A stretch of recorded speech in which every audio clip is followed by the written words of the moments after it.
એટલી બધી દવાઓ ખાય છે, એટલા બધા રોગ એમના શરીરમાં ઘર કરી ગયા છે જેની કોઈ સીમા નથી. તો આ બધી વસ્તુમાંથી થોડુંક અવેર થવા માટે, જીવનને માઇન્ડફુલી જીવવા માટે જે વસ્તુની આવશ્યકતા છે એ છે આધ્યાત્મિકતા. મારા માઇન્ડમાં બહુ બધા ક્વેશ્ચન છે. હું બધા તમને પહેલા એક સાથે જ પૂછી લઈશ, કારણ કે બધા એકબીજા સાથે રિલેટેડ છે. ખાસ કરીને એવું છે કે એવું મેં સાંભળ્યું છે કે તમે કોઈ પણ મંત્ર બોલો છો, જો એનું પ્રોનાઉન્સિએશન ખોટું થઈ જાય તો એની નેગેટિવ ઇમ્પેક્ટ બી પડી શકે. ઘણીવાર એવું સાંભળ્યું છે કે કોઈ પણ મંત્ર છે કે જેની અંદર આપણે હનુમાન ચાલીસા બી ગણી શકીએ, ગાયત્રી મંત્ર બી ગણી શકીએ, મહામૃત્યુંજય મંત્ર ગણી શકીએ, કે એ વસ્તુ ડેઈલી સાંભળવી જોઈએ અથવા તો ડેઈલી બોલવી જોઈએ કે ના બોલવી જોઈએ. કારણ કે ઇન્ટરનેટ ઉપર કહેવાય ને કે બંને સાઈડના બધા પર્સપેક્ટિવ આપેલા છે. હું તમને કાઉન્ટર ક્વેશ્ચન પૂછીશ. ઓકે. આ પ્રશ્નના જવાબ, તમે ક્યારે એવું સાંભળ્યું છે કે કોઈ બાળક પોતાના મા બાપ પાસે જાય અને જઈને એવું કહે કે મેં આ સારું કામ કર્યું, મેં આ દાન વૃત્તિ અપનાવી, તો મા બાપ એને ખીજાય કે તે સારું કામ શું કામ કર્યું, તને મેં ગુંડાગર્દી માટે પેદા કર્યો છે, તારે તો જઈને લોકોને મારવાના હોય, લોકોને પીટવાના હોય. રાઈટ. આવું ક્યારેય શક્ય છે? ક્યારેય.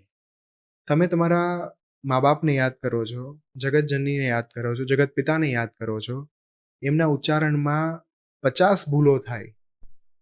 ક્યારેય એવું સાંભળ્યું છે કે એક બાળકને જ્યારે માની જરૂર હોય અને એની માં એની પાસે ઊભી હોય અને જો બાળક એને અમુક ભાષામાં ન બોલાવે, બાળક પોતાની માને અમુક ઉચ્ચારણો સાથે ન બોલાવે તો માં ન સાંભળે?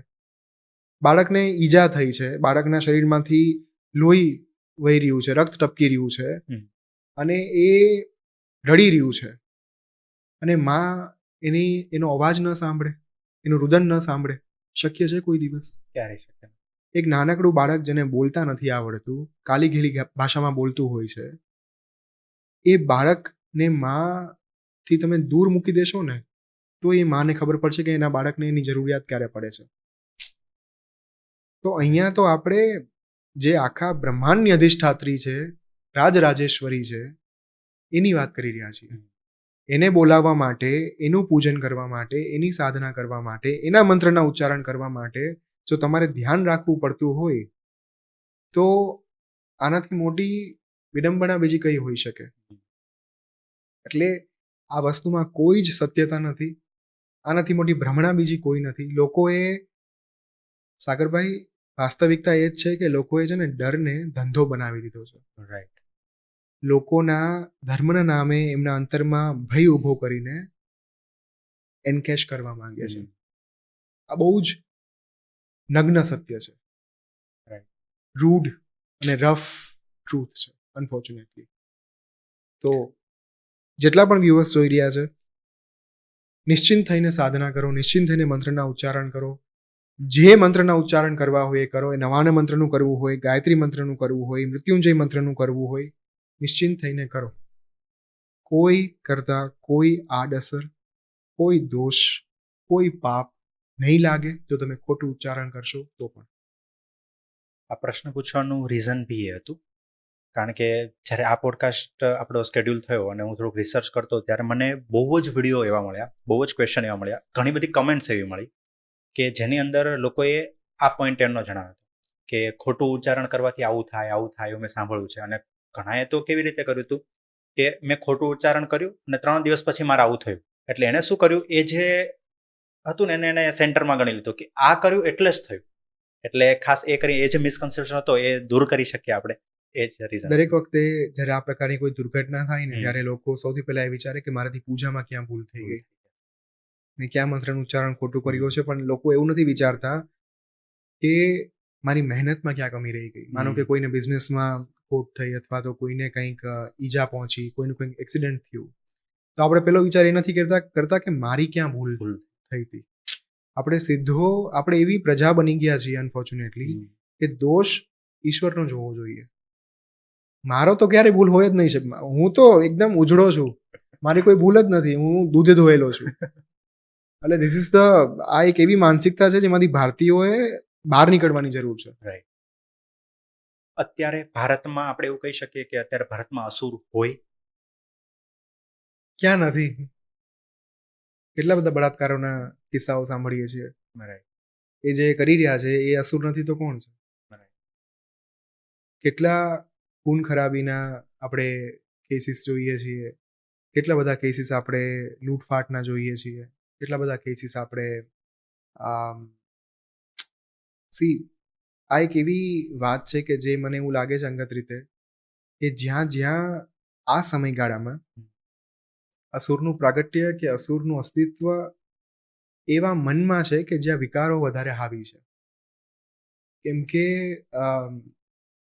કળિયુગની સૌથી મોટી કદાચ ખાસિયત કે પછી ખરાબી બેમાંથી જે કેવી હોઈએ, કળી જે છે અસુર એ લોકોના મનમાં છે અને કલ્કી પણ લોકોના મનમાં જ છે. એટલે જો આપણે એવું માનતા હોય કે સંભાલાથી કે જ્ઞાનગંજથી કોઈ અવતાર આવશે ઘોડા ઉપર સવાર થઈને હાથમાં તલવાર લઈને અને એક પછી એક અસુરોનો વધ કરશે, આ બહુ મોટી ભ્રમણામાં જીવી રહ્યા છીએ આપણે. કળિયુગમાં દરેક વ્યક્તિના મનમાં જ અસુર છે, દરેક વ્યક્તિના મનમાં જ કલ્કી છે. Now it is up to you કે તમે તમારા અસુરને બહાર આવવા દો છો, તમે એને તમારા ઉપર હાવી થવા દો છો, કે પછી તમે તમારા અંદરના જે દૈવત્વ છે, ઈશ્વરત્વ છે એને તમે બહાર લાવો છો. જ્યાં જ્યાં આ દુનિયામાં ક્રાઇમ્સ થાય છે, જ્યાં જ્યાં ગુનાઓ થાય છે, ત્યાં ત્યાં અસુરો વારંવાર ઝળકી ઉઠે છે. એ પછી બળાત્કારના ગુના હોય, લૂંટફાટના હોય, ખૂન ખરાબાના હોય, XYZ બધી જગ્યાઓ ઉપર તમે આ જોશો જ. અને સાયમલ્ટેનિયસલી એવા દાનવીરો પણ છે કે જે કલ્કી સ્વરૂપે સમાજનું ભલું પણ કરી રહ્યા છે, સમાજમાં દાન ધર્મ થકી કે પછી કોઈકને કંઈ સારી વસ્તુ આપવા માત્રથી પણ એ લોકો they are doing there best કે સમાજનું કંઈક ભલું થાય.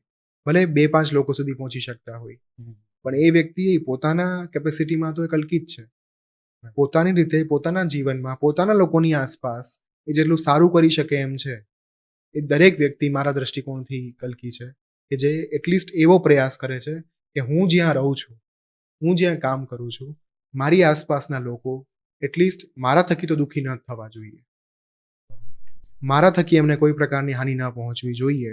આટલું પણ જો કોઈ સુનિશ્ચિત કરે તો પણ એ મારા મતે દેવતા જ છે. અને જે નાનકડી વસ્તુ માટે કોઈને હર્ટ કરે કે અપશબ્દોનું ઉચ્ચારણ કરે તો મારા માટે અલ્ટિમેટલી અસુર જ છે. એટલે મારા માટે એવું નથી કે તમે ખૂન કરો તો જ અસુર, કે પછી તમે તમારા માથે શિંગડા હોય તો જ તમે અસુર, તમારા દાંત અણીદાર હોય, તીક્ષ્ણ હોય તો જ તમે અસુર, એવું નથી.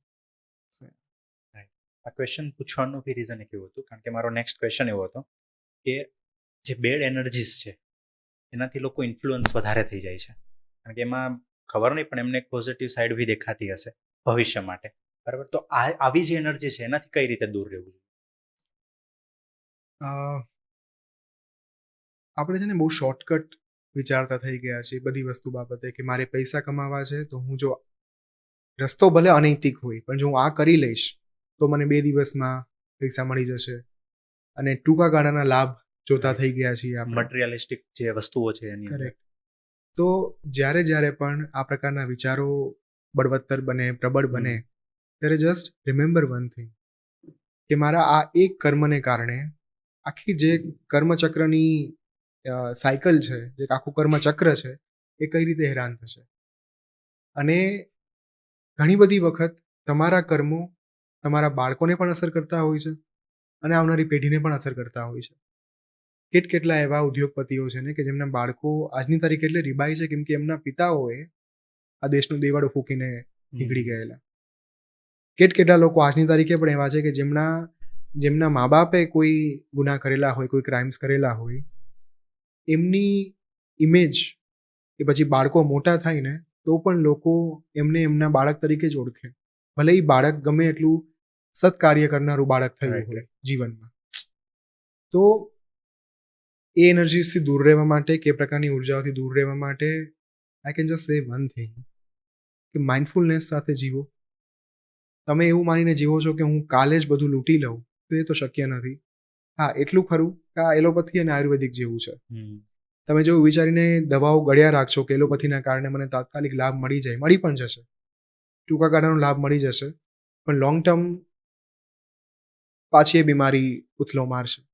એના કરતાં જો આયુર્વેદિક પદ્ધતિથી તમે ચાલો, લાંબો સમય લાગે ઠીક થવામાં, સારવાર થવામાં, પણ એ પછી બીમારી પાછી ન આવે. હમ. તો થોડુંક તમારી જાતને ઈશ્વરમાં લીન કરો. કેમ કે સૌથી મહત્વની વાત એ છે કે ઈશ્વરનો કોન્સેપ્ટ એટલા માટે જ લાવવામાં આવેલો કે જ્યારે તમારું મન વિચલિત હોય, તમે વ્યથિત હોય અને તમે ગેરમાર્ગે દોરાવાની તમારી શક્યતા હોય કે તમે એક ખીણ ઉપર ઊભા હો કે હજુ હમણાં આમ પડવાની તૈયારીમાં છે, ત્યારે જો તમને કોઈ વિચાર બચાવી શકે તો એ છે ઈશ્વરનો વિચાર, નૈતિકતાનો વિચાર. એટલે ઈશ્વર અને નૈતિકતા વચ્ચે કોઈ જાજુ અંતર નથી, વધારે ડિસ્ટન્સ નથી.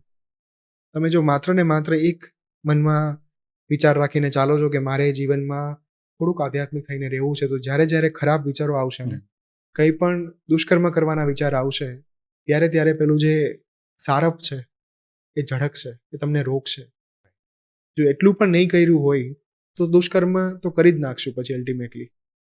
એના કરતાં થોડુંક તમારી જાતને 5 મિનિટ, 10 મિનિટ, 15 મિનિટનો સમય આપીને જો પોસિબલ બને, શક્ય બને, જસ્ટ મેક શ્યોર કે તમે કંઈક એવી પ્રવૃત્તિ કરો કે જે તમારી અંદરની માનવતાને જીવતી રાખે. જો તમે નકારાત્મક ઉર્જાથી, નકારાત્મક વિચારોથી, નકારાત્મક વૃત્તિથી બચવા માંગતા હોય તો. ભરતભાઈ, બસ આજ હતો આજનો પોડકાસ્ટ. થોડોક હજી આમ કહેવાય ને કે માઇન્ડમાં ઘણા બધા ક્વેશ્ચન છે. ખાસ કરીને મારે થોડીક તમારી લાઈફ સ્ટોરી બી જાણવી છે. તો ફરી આપણે કોઈ નેક્સ્ટ પોડકાસ્ટમાં ફરી વાર ભેગા થઈશું અને ત્યારે ઘણા બધા ક્વેશ્ચન છે જે આપણે ડિસ્કસ કરીશું. Sure. Thank you so much. Thank you.